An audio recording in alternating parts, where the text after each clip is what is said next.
Buongiorno e come sempre ben ritrovati con Ore 13, come avete visto dalla sigla siamo in Veste Salute e vi ricordo subito il numero telefonico per intervenire 049 49 06 054. Buon lunedì a tutti quanti e oggi nonostante la pioggia, il maltempo, insomma vi parliamo di un argomento molto importante che ci riguarda da vicino, parliamo delle malattie che vengono portate e che ci portano gli insetti durante il periodo estivo e non solo, parliamo di queste malattie vettoriali, poi ve le spieghiamo bene perché dobbiamo anche essere bravi a imparare a riconoscere i sintomi ma anche a fare prevenzione. Abbiamo il piacere di avere in studio con noi Sandro Panese, direttore dell'unità operativa complessa malattie infettive a US3 Serenissima, benvenuto. Grazie. Il piacere di avere in studio con noi Vittorio Selle, responsabile del servizio igiene pubblica a US3 Serenissima, benvenuto. Buongiorno. E il piacere di avere in studio con noi una dottoressa donna, per sempre poche dico io, Francesca Capretta, dirigente medico del servizio igiene pubblica a US3 Serenissima. Benvenuta anche a lei dottoressa. Allora, da un lato c'è chi non viaggia, chi vive qua, insomma il mondo sta cambiando, lo vediamo anche il meteo, più vaporacqueo, più precipitazione con lo scioglimento anche dei ghiacci e quindi cosa succede? Che tutto cambia, cambiano anche gli insetti. Vi voglio soltanto far pensare ad una cosa che ci riguarda da vicino, pensate che ogni mezzo secondo decolla un aereo, ci sono circa 200.000 voli civili ogni giorno, 30 milioni di passeggeri, per dirvi come cambia il mondo. Il mondo è cambiato e ci ritroviamo con delle cose di cui non abbiamo mai sentito parlare. West Nile, chikungunya, dengue e poi ancora parliamo della malattia di Lyme, parliamo della TB, abbiamo perfino sentito parlare di Zika. Allora, io non sto dando i numeri, sono cose reali che esistono. L'anno scorso, l'Eurodigino ad esempio, si è andati tutti in panico per questa West Nile. Cosa sta succedendo? È vero che il mondo è cambiato, che gli insetti sono un po' più, come diremo noi, taccenti, un po' più forti. Sì, sicuramente il mondo è cambiato, sono cambiate le abitudini, ci si sposta molto di più, se pensiamo solo alle abitudini dei nostri genitori, la popolazione aveva un atteggiamento molto più stanziale e oggigiorno invece gli spostamenti sono continui anche ad ampio raggio. Va detto però che le malattie da sempre si sono spostate, anche in tempi passati, perché molte malattie sono state veicolate anche tramite animali che sono il serbatoio di determinate malattie, per esempio gli uccelli sono stati, e gli uccelli da sempre migrano sul nostro pianeta, per cui sono state nel passato un'importante fonte di spostamento delle patologie. Oggi sicuramente i fattori da lei elencati, da lei citati, sono stati fattori determinanti che hanno facilitato lo spostamento insieme con la popolazione, insieme con le persone che viaggiano, sono spostate anche le malattie, quindi è senz'altro vero. Mettiamo in gioco anche l'altro fattore, cioè che anche i vettori si sono spostati, perché sappiamo per esempio una nozione che ormai tutti conosciamo, che la famosa zanzara tigre, cioè l'Aedes albopictus, è una zanzara che non era endemica delle nostre parti, non era, ed è arrivata probabilmente, si pensa, veicolata nei copertoni, sì, ma non è leggenda, è verità, insomma, sì, sì. Non è che sono come i coccodrilli nelle fogne di New York, no. Questi sono dati reali. Sono dati reali e quindi si sono spostati anche gli animali, forse complice anche alcuni cambiamenti climatici che sono in corso, insomma abbiamo una tendenza... Certo. Una tendenza all'aumento della temperatura media e questo senz'altro ha facilitato l'attecchimento e il cambiamento di residenzialità di questi animali. Ma questi sono tutte, diciamo, vettori o insomma, malattie che vedevamo molto lontane, pensiamo alla West Nile, se ne sentiva parlare 10 anni fa e si vedevano, no, queste zone in rosso nel mondo, perché West Nile vuol dire, no, il Nilo orientale, quindi parliamo di cose che a noi erano proprio... Veramente West Nile è un distretto dell'Uganda. Sì, no, ma si vedevano proprio le aree, la foce e così nel tempo, adesso abbiamo un'immagine, insomma era veramente impressionante, adesso è qui, come mai è qui? L'abbiamo sentito, come mai è proprio qui, è diventata endemica di alcune zone, si è trovata bene, prego. Allora, prima il collega accennava al fatto che si muovono da sempre i vettori, alcuni di questi sono proprio i serbatoi, quindi questi virus albergano in questi volatili e quindi la loro capacità di migrazione fa in modo che questi possano arrivare in aree diverse da quelle di origine.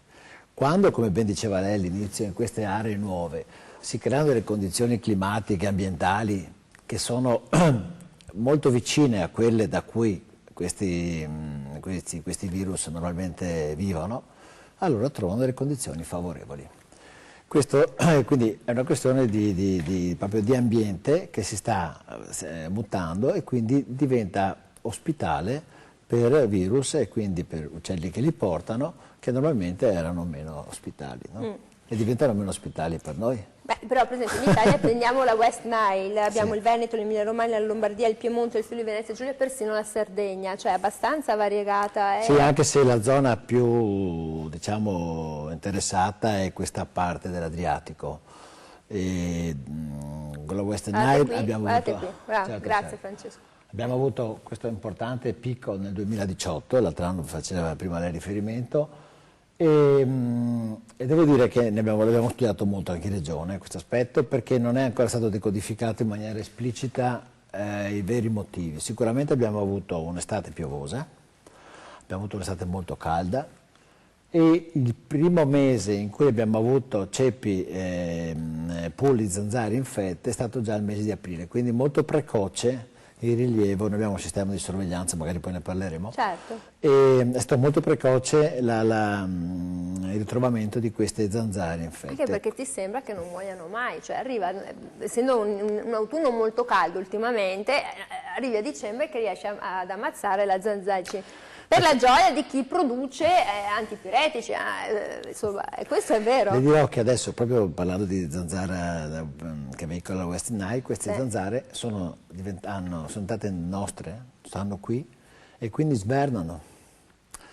Capito? Quindi passano la stagione, questo vale sia per la West Nile che vale anche per l'usuto, che è un'altra patologia la tigre vicina. però, vero? Sì, una tigre, una malefica tigre. Questa porta altro, un altro tipo che sono la dengue, la chikungunya, che non abbiamo ancora qui endemiche, cioè bisogna che qualcuno che se la piglia, che si ammala in un'altra area del mondo, un viaggiatore, qualcuno che ritorna. Esatto, ecco, questi veicolano chikungunya, dengue, questo tipo di patologie, mentre la West Nile ormai è nostra.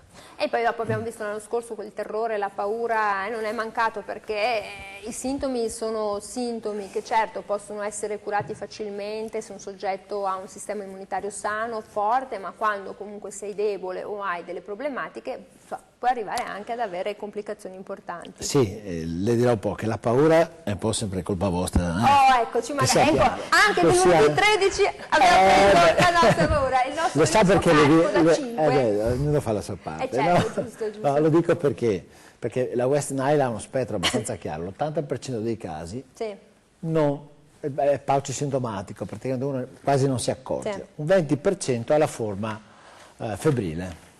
Okay? Solo una piccola quota, lo 0,5, neanche l'1%, ha la forma quella importante neuroinvasiva, che quindi va a toccare le zone... Nel 2018 ci sono stati 595 nuovi casi, di cui 238 in una forma neuroinvasiva, 273 casi autoctoni in 6 regioni, quindi insomma ci sono molte...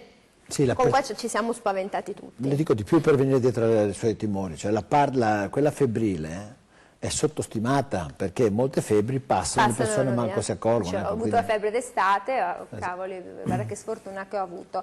049 49 06 054, se volete dire la vostra opinione, se avete delle domande, vi ricordo stiamo parlando di tutte quelle malattie che ci procurano queste terribili zanzare, ahimè spesso femmine, solo femmine, perché bisogna anche dirlo, ma non solo, anche delle malattie che possono venire da che cosa? Dalle zecche, ma pure quelle malattie che possono portare i viaggiatori a loro insaputa. Questo a loro insaputa sui viaggiatori ci sta.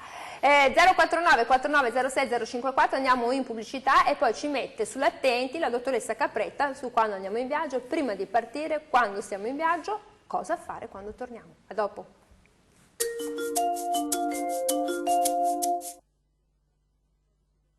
.org.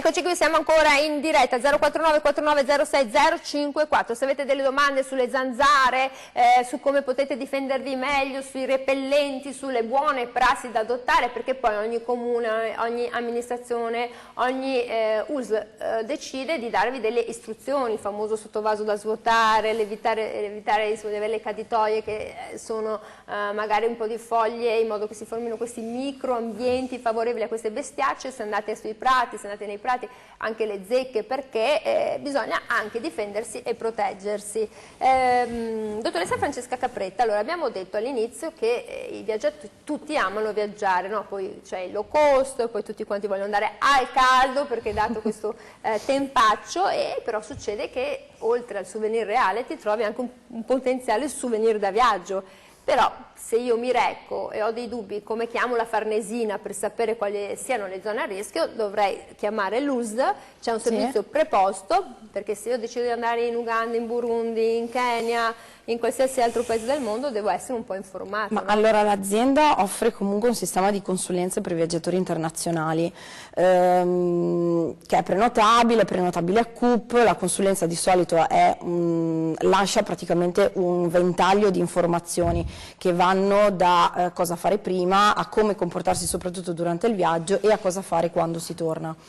Diciamo che il viaggiatore, la cosa fondamentale del viaggiatore, al di là poi delle vaccinazioni che vengono fatte, sono le informazioni che deve portarsi dietro, cioè deve avere le idee chiare su alcuni comportamenti da tenere, e il 90% sono comportamenti preventivi di fatto, cioè la vaccinazione fa solo una piccola parte poi di protezione. La cosa fondamentale è partire con idee chiare su alcuni punti precisi, che possono essere l'attenzione di fronte al cibo, come l'attenzione soprattutto nei confronti dei vettori.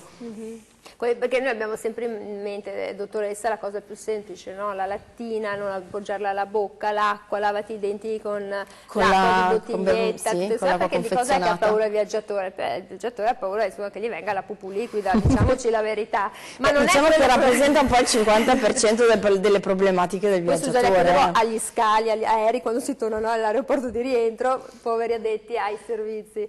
Però quella è la paura più grande, perché ti rovina la vacanza. Ma dobbiamo sì, perché è un problema contingente durante il periodo in cui si è lì. Il problema delle zanzare in realtà molto spesso uno lo vede dopo, lo vede al rientro, perché considerate che poi tutte queste febbri estive hanno un tempo di incubazione che non è lunghissimo, perché sono circa 10 giorni, però neanche le vacanze sono spesso così lunghe, a meno che non abbiamo a che fare con cooperanti, con lavoratori, con l'ultimo missionari. ponte che c'è stato, il ponte del secolo. Ecco, eventualmente. No, diciamo che per quanto in termini di vettori la cosa fondamentale è sicuramente il comportamento, nel senso che il viaggiatore deve innanzitutto stare attento a cosa portarsi dietro, quindi cosa mettersi. Quindi abiti chiari, fibre naturali, abiti per quanto leggeri ma coprenti, evitare assolutamente colori sgargianti, colori scuri. Ma perché la zanzara preferisce il colore Perché la zanzara tende ad essere attirata è un po' come un fiore sostanzialmente, la zanzara tende ad essere attirata dai colori solo la zanzara forti. Femmina, mi dispiace sottolinearlo. Bene, allora non sono bene. Ecco. E fibre naturali, non deodoranti, non dopo barba, non profumi, cioè tutto quello che è profumato, come il colore, così il profumo, allo stesso tempo prediligere tutto quello che è senza profumazione o perlomeno con profumazioni neutre. Ma io ho visto gente anche che si ingolla delle vitamine per avere la pelle che puzza di più. Sì, allora diciamo che c'è il discorso un po' della vitamina B, che però in realtà è insomma, diciamo che in realtà non aiuta molto. La cosa fondamentale nei confronti delle zanzare, come anche dei vettori come le zecche per esempio, sono i repellenti. La cosa fondamentale è il repellente che va utilizzato correttamente spesso, quindi ogni 3-4 ore, soprattutto sulle parti scoperte, soprattutto sui vestiti la sera, magari quando li si toglie, si appoggia, spruzzare il repellente sugli abiti, perché in realtà dà maggiore protezione quello che resta poi impregnato sull'abito. E le zanzariere, poi le zanzariere vale per alcuni, ovviamente per la notte soprattutto, quindi tutte zone malariche, quindi parliamo di patologie che magari qua per fortuna ancora non vediamo. Malawi piuttosto che altri posti. Sì, diciamo tutto il sud-est asiatico sicuramente, in particolar modo poi più la parte occidentale che non orientale dell'Africa, ma anche un po' per il tipo di struttura anche di situazioni politiche che hanno, no? Cioè tutta la parte orientale è molto più turistica, quindi hanno curato molto di più l'aspetto ovviamente ospitale del posto, quindi... Però bisogna fare molta attenzione perché poi, come ci diceva lei, le vaccinazioni coprono fino a una certa percentuale, non sono una panacea universale, e poi chi crede nella farmacogenetica sa che ogni corpo reagisce a modo suo, quindi insomma questo è importante. Quindi c'è questo ufficio preposto, uno si prenota prima di partire. Sì, consiglio di prendersi sempre per tempo, nel senso che il consiglio può essere dato anche all'ultimo momento, il consiglio comportamentale, ma per quanto riguarda poi un piano vaccinale e quindi una predisposizione di tutto quello che serve effettivamente, si consiglia sempre al viaggiatore di arrivare in ambulatorio almeno un mese e mezzo prima della partenza. Perché la tempistica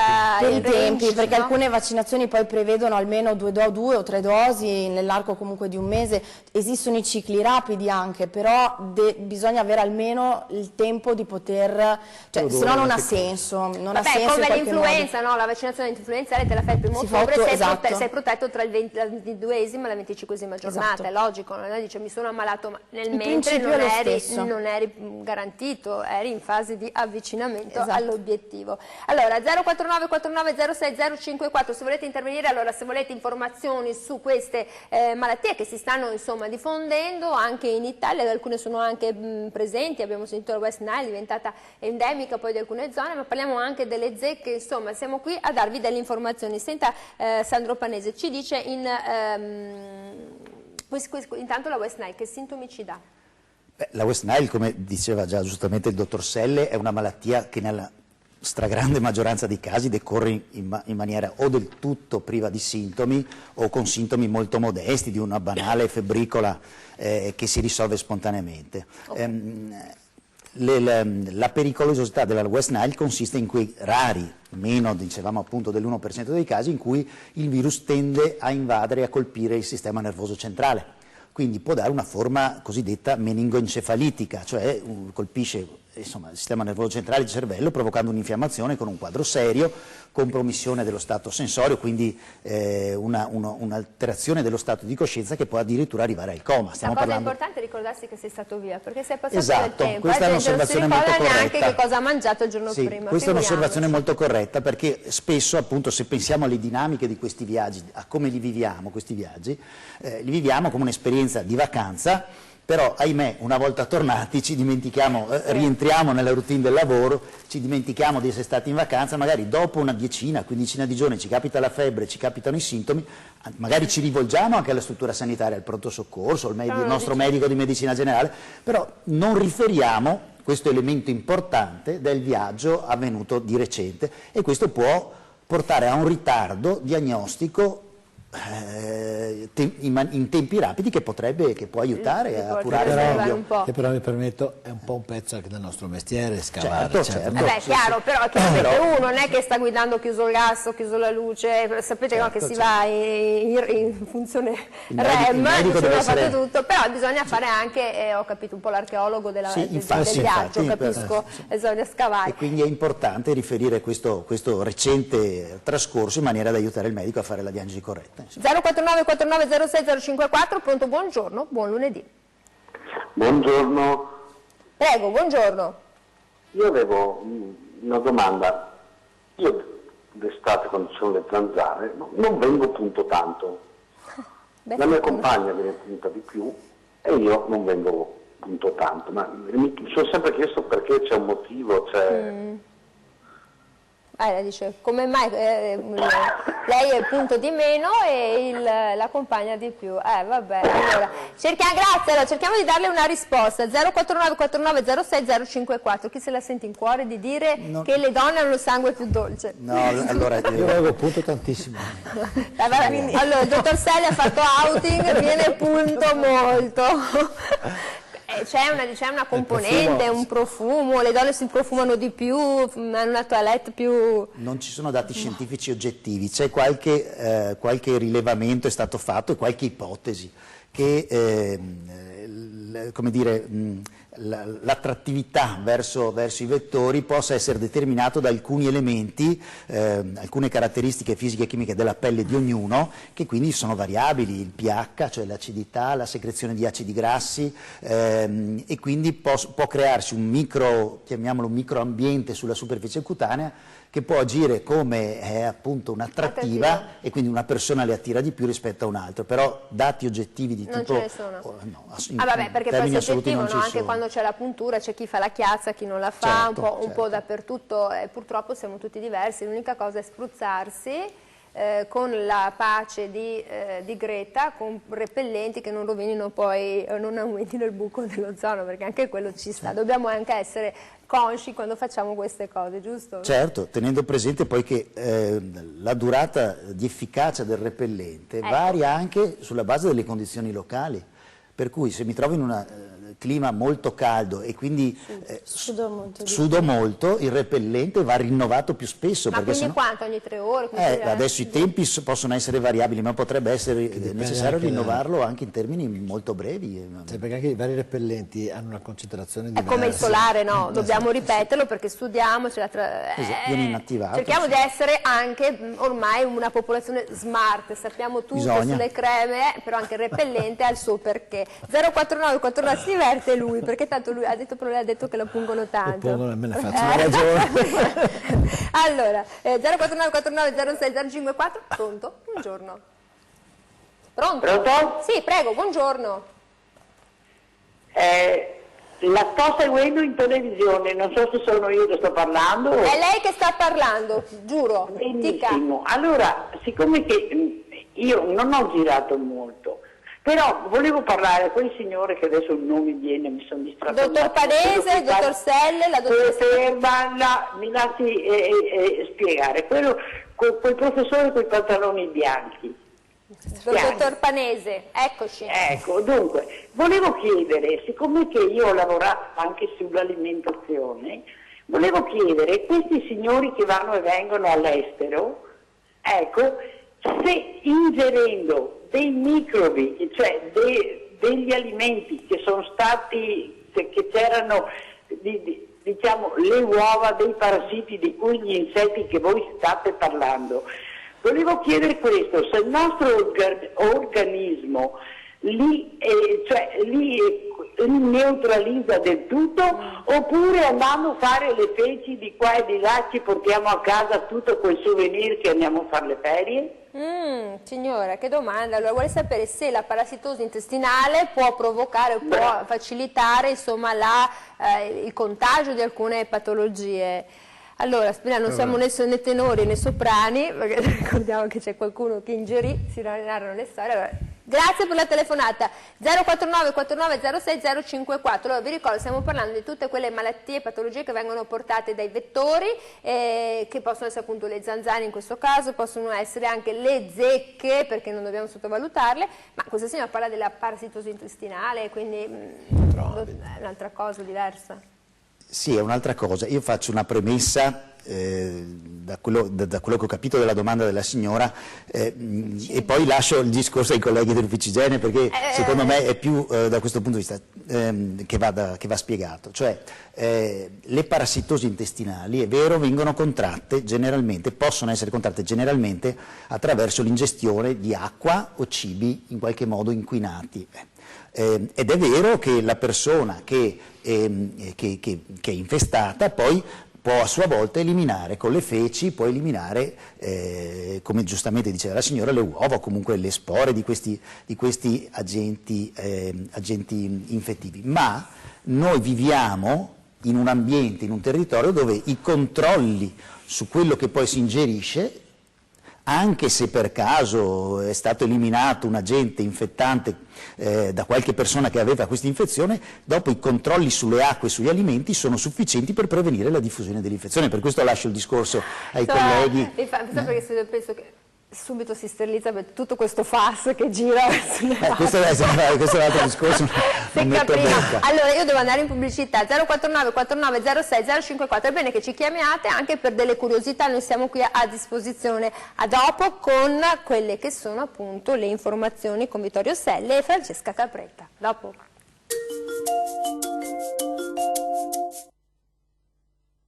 3.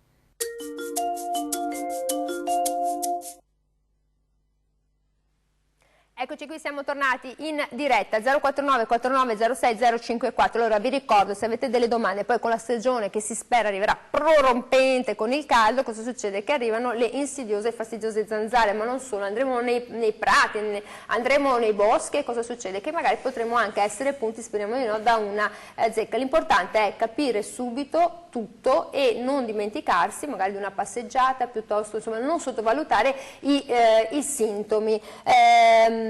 Mi dice la regia che c'è una telefonata. Pronto? Buongiorno. Pronto? Sì? Pronto? Signora, signore, c'è? Siamo tornati dalla pubblicità, sento che c'è qualcuno in diretta. Pronto? Signora, signore? Vabbè, quasi un collegamento marziano. Allora, la riprendiamo dopo se c'è. 049 49 06 054. Allora, abbiamo capito che l'uomo viaggia, l'uomo si muove, poi la gente protesta e dice: ma Luz, ma chi doveva essere preposto? Perché non mi ha spruzzato il vialetto, proprio il mio vialetto? È così, dottor Selle? Eh sì, è sempre un disastro. È sempre colpa di qualcuno. Non hanno spruzzato. Beh, passano ma non passano dappertutto. Lo spruzzano ma lo spruzzano dappertutto. Certo, colpa vostra adesso. È sempre colpa nostra per definizione, noi facciamo da bersaglio. Allora, devo dire però che questi ultimi anni, perché noi abbiamo avuto nel 2000, inizio dei primi anni 2000, abbiamo avuto quella grossa epidemia di chikungunya che ha allertato l'Emilia Romagna, quindi sono passati ormai più di 10 anni, no, 2006 circa. Sono passati più di 10 anni, 15 anni. Bene, allora, perché è vero le istituzioni, ma sembra che no, invece ci sono tante cose e tante cose si fanno e forse è giusto che vengano anche conosciute. Allora ce le dice dopo la telefonata, priorità ai telespettatori che sono sacri. Pronto, buongiorno. Pronto? Sì, prego, buongiorno signora. Pronto, buongiorno. Buongiorno a lei e buongiorno ai professori di studio.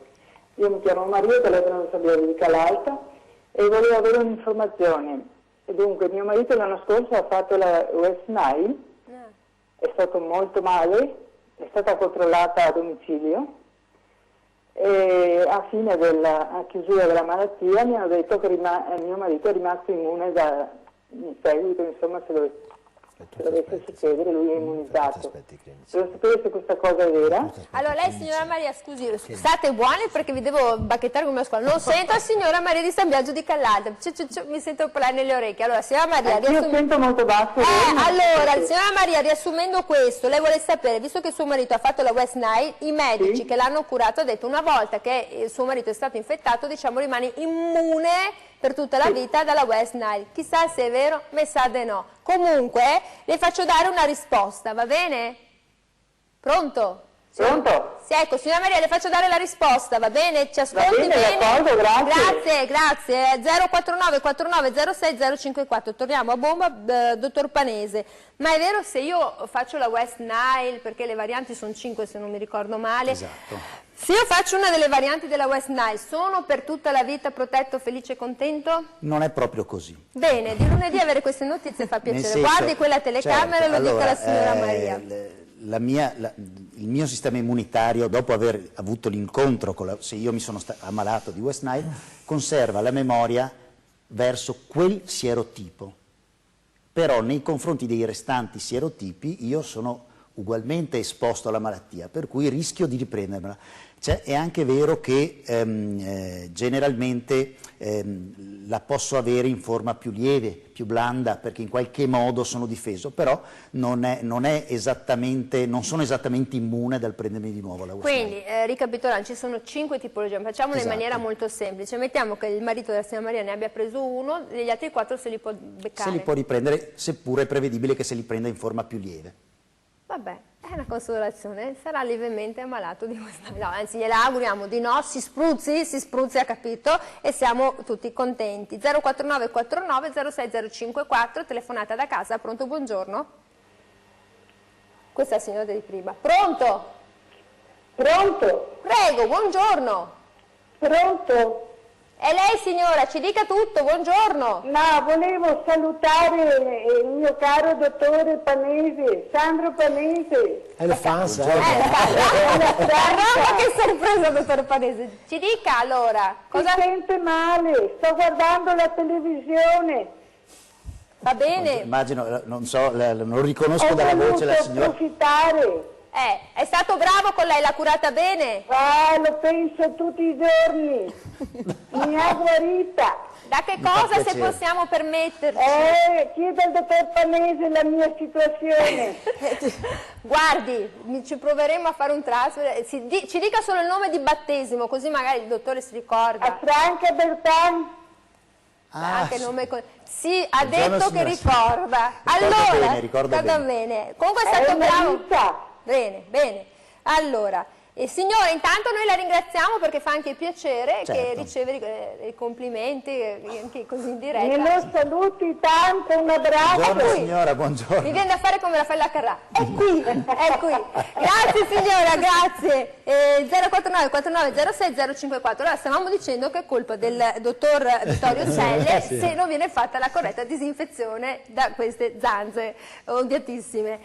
No, non è così, da parecchi anni, dai casi di chikungunya di 10 anni fa, invece noi... Dicevo che c'è una cascata di linee guida che partono dal Ministero, le regioni le recepiscono e le ULSS le implementano. E negli anni è stata sempre più rinforzata questa attività di prevenzione. E allora soprattutto, quest'ultimo anno, anche sulla scorta di questo aumento di casi 2018 West Nile, la Regione ha previsto un tavolo tecnico regionale che è stato allargato in maniera importante anche ai comuni. Quindi c'è un'azione sinergica molto forte, i comuni, le ULSS e anche i consorzi di bonifica che lei sa hanno quegli ampi spazi pieni d'acqua che sono quindi zone ad alto rischio. Allora c'è un'azione pubblica che è cominciata in questo periodo di aprile, che è l'attività larvicida, che è quella centrale. Ma funziona, mi scusi, perché adesso noi siamo qua in questa Italia in cui il meteo si accanisce, funziona anche se piove tanto. Adesso lo dico. Allora, normalmente si fanno dei 6-7 interventi più o meno mensili da aprile fino a ottobre, non è il periodo più importante, perché c'è una questione di persistenza del prodotto che viene emesso nei fossati, nelle caditoie, dov'è. Ecco, quando avviene come questi giorni, siamo partiti con la prima, perché ad aprile, fine aprile è stata fatta la prima intervento larvicida, c'è stato un forte dilavamento. Allora il dilavamento crea il problema che si porta via anche il prodotto che viene emesso. Però finché il dilavamento è continuo, come è in questo caso qui, e l'acqua diciamo è fresca, non c'è. La zanzara non ama la zanzara ha bisogno di un'acqua arricchita biologicamente, cioè che sta là un po' di giorni. L'acqua del sottovaso, l'acqua che... Deve crescere il materiale biologico, perché ne trova nutrimento. Quindi finché continua comunque a piovere, il problema non è... Noi vediamo non c'è al momento attuale proliferazione. Man mano che inizia il caldo e che si blocca questa cosa, partirà evidentemente una seconda intervento di larvicida, che questo dovrà avere una persistenza insomma, del mese che serve. Ferma un attimo. Perché ho la telefonata, mi dica. Sì, vada. No, sa perché adesso voglio dire, stavo pensando che bisogna che trovate un sistema tipo gabbietta dei vicini, smettete il prodotto un po' alla volta. Sa quante migliaia sono le caditoie e i tombini con la gabbietta tipo vicini, chissà che magari qualcuno non si inventi. Giusto per sapere la difficoltà, le caditoie e i tombini lungo le strade sono migliaia e migliaia nel Veneto. Allora, prendiamo la telefonata 049 4906 054. Ci vuole un premio Nobel che inventi la gabbietta da caditoia. Pronto, buongiorno. Pronto, buongiorno signora? Sì, prego, ci dica tutto. Parlo da Casier, mi chiamo Marita, volevo chiedere ai suoi dottori se io sono un amante della montagna. Signora, deve abbassare il volume del suo televisore. E volevo sapere se c'è qualche vaccino per le zecche. Il vaccino. Che io ho una paura delle zecche, quando vado a passeggiare, che cammino alla sera, non so dove guardarmi, cosa fare. Madonna, che bestiaccia. Signora, allora le faccio dare una risposta, e questo è Lyme tra l'altro, no? Sì. Le faccio dare una risposta. Comunque tutti quanti noi che siamo a casa, tutti quanti cerchiamo di individuare subito e di ricordarci e anche di seguire le indicazioni che ci dà adesso anche la dottoressa Francesca Capretta. Vestirsi fin lungo, fin quasi, perché le vippere a zanzara, la veste. Sì, la regola per il repellente è sempre quella. Bisogna vestirsi in Il che qualche vuol dire tonalità. vestirsi bene, beh poi In se qualche parliamo tonalità, in qualche tonalità. chiari, colori pastello. Colori pastello. Abiti in fibre Quest'anno. naturali. Sono molto No, fashion poi diciamo questi che per vettori. quanto riguarda il discorso delle zecche, che la zecca ovviamente vive soprattutto nei cespugli, il discorso è sempre i piedi coperti e i pantaloni nei calzini, per esempio, che è un po' assurdo, però di fatto è fondamentale per evitare il Cioè repellente. i pantaloni, cioè Sì, dentro il i bordo calzini. dei pantaloni dentro tipo i quando vai in calzini. bicicletta e non hai il parafango. Bravissima, Ecco. perché in realtà la zecca tende a salire praticamente dalle caviglie, dalle parti più scoperte e poi risale di fatto, quindi è il punto di entrata sostanzialmente della zecca principalmente. E i capelli, la testa, no? Le zecche vivono nei cespugli, quindi in realtà diciamo che il problema principale è più Insomma, la parte gli arti bassa. inferiori, Esatto. mettiamola così. Quindi questa è la regola di base, il repellente va benissimo. In termini di vaccinazioni esiste una vaccinazione, però attenzione, il discorso è sempre lo stesso, non per ripetersi, ma la vaccinazione non è una panacea universale, esiste la vaccinazione per la TBE. TBE è l'encefalite da zecche, Ecco, sostanzialmente. Allora la vaccinazione esiste, prevede un ciclo di base di 3 dosi, che di solito in condizioni normali si fanno nell'arco di circa 5-6 mesi. Ma quindi ok? bisogna partire a gennaio, a marzo? Allora il consiglio è sempre lo stesso, di fare almeno le prime 2 dosi. Allora una copertura, ma la copertura uno ce l'ha dopo le prime 2 dosi, quindi, che si fanno a distanza di circa un mese l'una dall'altra. Poi in situazioni di emergenza si possono anche accorciare, cioè si possono fare a distanza di 15 giorni. Però finisco un secondo se no perdo.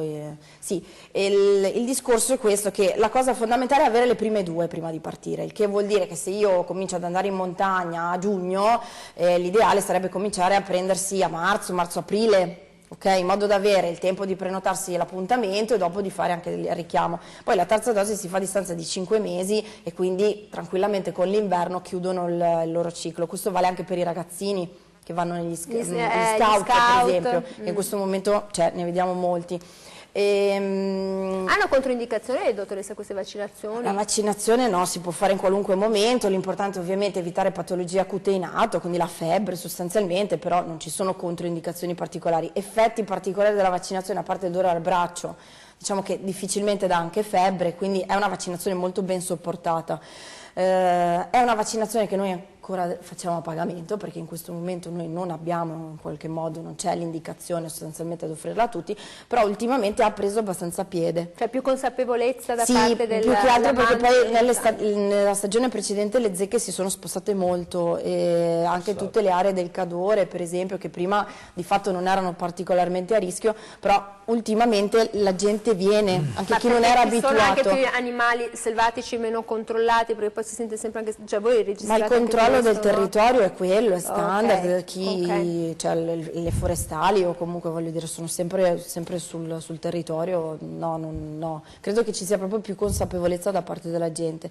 Ecco, una cosa fondamentale è guardarsi, mi verrebbe da dire, al di là della vaccinazione, perché la zecca non porta solo la TBE, cioè non è che se io faccio la vaccinazione della TBE basta, cioè posso andare in giro. Abbiamo visto l'immagine del cerchio. Esatto, Ecco. Ovviamente la zecca porta Lyme in maniera molto più frequente anche del TBE, e quindi la cosa fondamentale poi è, finita la passeggiata, quando uno la sera fa la doccia, controllarsi a vicenda, se magari c'è la possibilità di farlo con qualcuno, perché più la zecca rimane in sede e più aumenta il rischio di trasmissione della patologia, quindi l'ideale sarebbe toglierla nell'arco delle 24 ore, Con 36 qualunque al metodo massimo. empirico più che si tolga la testa. Beh, Aspetta, insomma, ci torniamo. Non è come svittare il cavatappi, dici la svito, viene via, non è così. Allora, io devo andare in pubblicità, 049 49 06 054, signora ha capito, c'è la vaccinazione, però bisogna partire per tempo, essere smart, se no in questo mese di maggio vediamo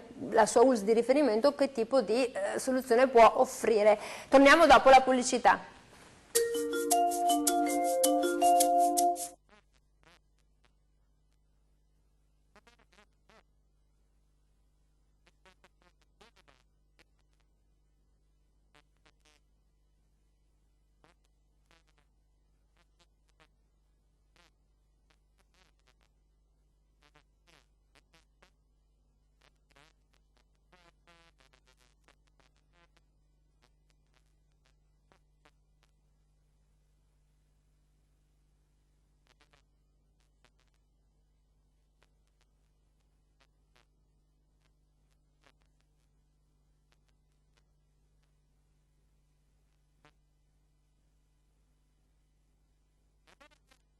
www.ecocicli.org.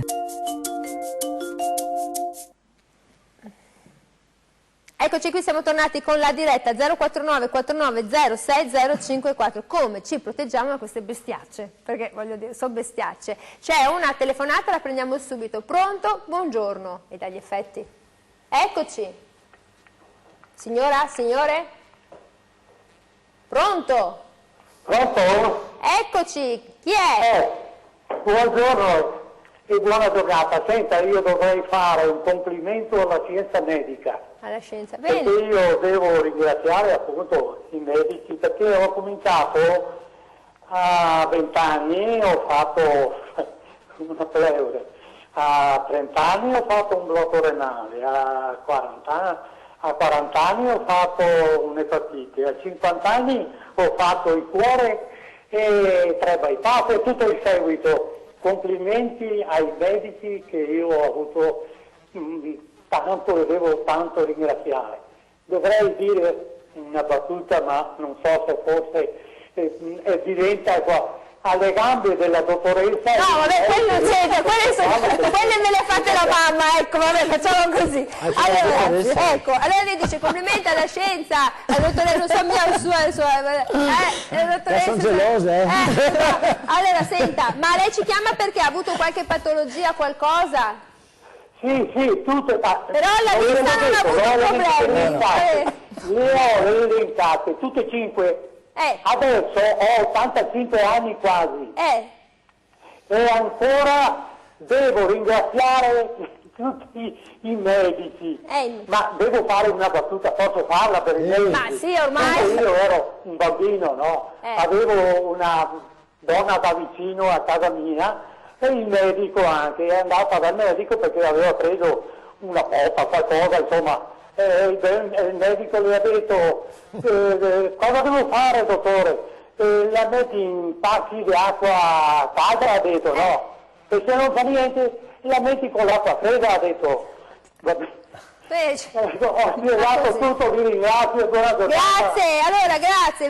Io non so se lei sia qui vicino, però anche visto tutto questo suo procedimento e processo anche noi diciamo un giretto al santo, se crede, o il Monteberico non guasta, non guasta. Allora, ricapitolando, ritorniamo a queste zecche, sono pericolose. Malattia di Lyme era poco conosciuta, è diventata nota anche grazie ad alcuni volti famosi della televisione, le quali non so, penso a una conduttrice, Vittoria Cabello, che si è ammalata e se ne parla di più. Che malattia è la malattia di Lyme, che ha quella specie di cerchietto effetto tiro con l'arco? Guardate un po', inizia così.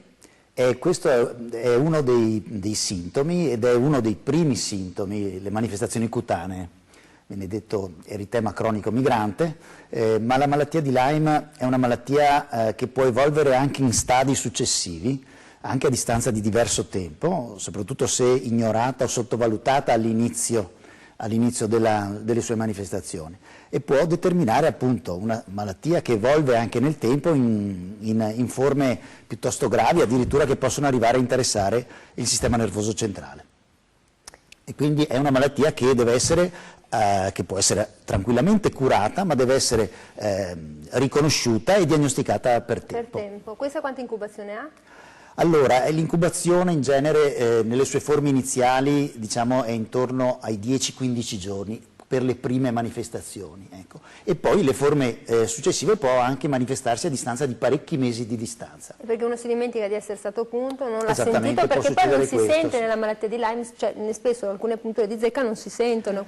La zecca rimane attaccata, succhia il sangue e quando è sazia si stacca e se ne va via. Com'è che la stacchiamo? Vabbè, c'è un noto sito che vende delle pinzette, lo dicevamo durante la pubblicità, ma non bisogna mai tirarla. No, perché noi se noi la aggrediamo in maniera violenta e la strappiamo, noi la spremiamo e provochiamo il rigurgito del sangue che lei ha succhiato e quindi facciamo aumentare la probabilità di infettarci.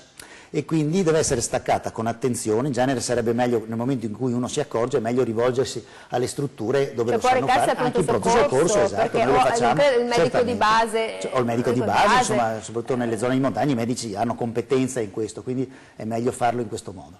E poi dopo fate attenzione se vi sentite stanchi, vi sentite spossati, non sottovalutate mai i vostri sintomi, perché voi conoscete il vostro corpo, insomma, come reagite. Vittorio Selle, Quindi abbiamo detto tutta questa disinfezione diventa importante, date anche delle comunicazioni della buona prassi su come appunto comportarsi poi, perché se uno chiaramente ha un amante dei fiori e avrà 100 sottovasi, dopo li stagna, e non solo quello. Sì, ci sono questi aspetti di sussidiarietà, no? tra il pubblico e il privato. È evidente che se le caditoie e i fossati vengono in qualche modo disinfestati con l'azione sia dello sfalcio che dell'utilizzo di erbicidi dal comune, perché lui fa il controllo ma è il comune che esegue l'attività di disinfestazione, è evidente che se il prato del privato vicino continua a mantenere dei luoghi in cui possono proliferare le zanzare, viene vanificato l'effetto. Allora sono già un paio di anni che diversi comuni hanno istituito addirittura l'acquisizione gratuita o a costi minimi, ma quasi sempre gratuita, delle sostanze da utilizzare anche da parte dei privati, e quindi si recano in alcune... Cioè viene gratuitamente distribuita questa sostanza? In maniera tale che i privati si abituino a fare questo tipo di attività. Una cosa molto bella che abbiamo fatto l'altro anno nella zona del Milanese, nelle scuole, nei campi estivi con i ragazzini, abbiamo fatto questo tipo di attività didattica, in maniera che loro, imparando questa cosa, poi andavano a casa, e a casa i bambini spesso diventano dei motori per le famiglie. Sono quelli che scocciano di più, esatto. Fai la raccolta differenziata, papà, mettiti la cintura, non portare il cellulare. Si tranne mio figlio che l'acqua la tiene sempre bisogna aperta. quindi agire sull'infante perché cresce bene. Allora, Francesca Capretta, abbiamo sentito quindi che ci sono questi servizi a disposizione per il viaggiatore, e in questo momento, adesso so che dobbiamo chiudere, però in questo momento qual è la zona, diciamo, che voi ritenete, o se vi siete fatti un'idea, la zona, diciamo, nella quale è più facile rimanere contagiati? Avete un'idea? C'è una zona un po' più a rischio, che magari voi, chiaro, uno ha comprato il pacchetto, ormai parte, però mentre la Farnesina dice attenzione ad alcune zone che sono considerate pericolose, non so, penso allo Sri Lanka, invece c'è una zona in cui bisogna fare più attenzione, un paese in cui bisogna fare Dopo più... paghi i danni per l'abbattimento del turismo? No, vabbè, siamo tra amici, ci dica, dottoressa. Difficile riuscire a catalogarli, cioè, va detto, nel senso che ci sono paesi dove i rischi possono essere più di sicurezza, proprio, cioè, ovviamente dove ci sono problemi di natura politica, quindi cioè, il problema è quello, e dove da un punto di vista infettivo, allora diciamo che vabbè, il rischio infettivo è sempre un po' basso nel viaggiatore, stiamo parlando del 2%, Poi in realtà i rischi più grandi sono legati paradossalmente agli incidenti stradali, annegamenti, cioè altri tipi di incidenti. Però diciamo che diciamo che forse quello che mi viene un po' più in mente in questo momento, il Brasile vede un problema legato all'epidemia da febbre gialla, se rimaniamo in tema di vettori o di zanzare, nel senso che anche la classica zona costiera, turistica, San Paolo, tutte quelle zone lì, quindi ovviamente capitali eccetera, in realtà prima la febbre gialla non si faceva se non nelle zone più interne, l'Amazzonia eccetera, adesso ormai è diventato un problema non solo per gli autoctoni ma anche per chi viaggia. Sì, la malaria in Venezuela per esempio ha visto 1.300.000 casi, cioè diciamo che ci sono zone dove sicuramente c'è più rischio, e poi tipicamente tutta l'Africa ovviamente è un paese che ha più rischi in generale. Certo, anche perché magari l'impianto sanitario, di depurazione, il sistema fognario magari lascia un po' a desiderare. E poi c'è venuto in mente anche Zika che ci ha terrorizzato molto, no? Per chi viaggiava. Tutto Sud America.